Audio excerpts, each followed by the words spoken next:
আমার স্ত্রী ছিল, সে নিজেই এই শাড়ি দিয়েছে। এইটা আজকে আপনাদের সামনে ছুঁড়ে ফেললাম। কেন আপনারা তদারত করে রাখতে চান বলেন? আমরা পেঁয়াজ না দিলে ওরা খেতে পারবে না, আমাদের আদা না গেলে আমাদের খেতে পারবে না। আপনাদের আদার দরকার নাই, পেঁয়াজের দরকার নাই। আমাদের বান্দরবনে, আমাদের পার্বত্য চট্টগ্রামে প্রচুর আদা হয়, আমাদের নীলফামারীতে প্রচুর আদা হয়। আমরা আদা আনতে পারবে না।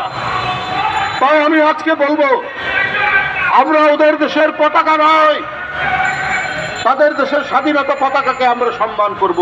ওরা যদিও আমাদের পতাকাকে অসম্মান করেছে, কিন্তু আমরা ওদের পণ্য বর্জন করব।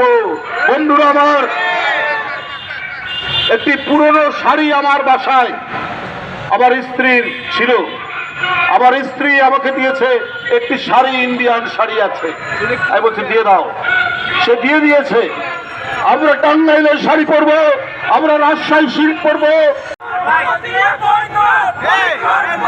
এই ইন্ডিয়ান আমার স্ত্রী ছিল, সে নিজেই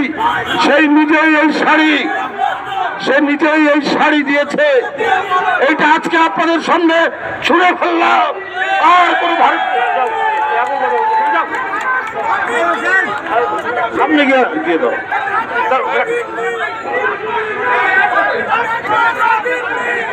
আগুন দিয়ে দাও।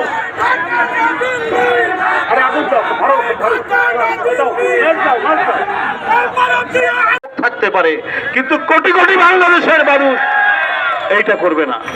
তবে আমি আমার দেশের মানুষকে বলবো, ওরা যে বাংলাদেশের মর্যাদাকে লুণ্ঠিত করার চেষ্টা করেছে, ওরা যে বাংলাদেশের পতাকা পুড়িয়েছে, আমাদের মর্যাদা হানি করার চেষ্টা করেছে, আমরা ভারতের পতাকাকে লাঞ্ছিত করব না।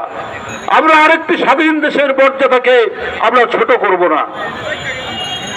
আমরা প্রত্যেক জাতির যে স্বাধীনতা, সার্বভৌমত্ব, সেটিকে আমরা সম্মান করব। আমরা ওদের মতো এরকম ছোট লোকটি করব না। গতকাল সমস্ত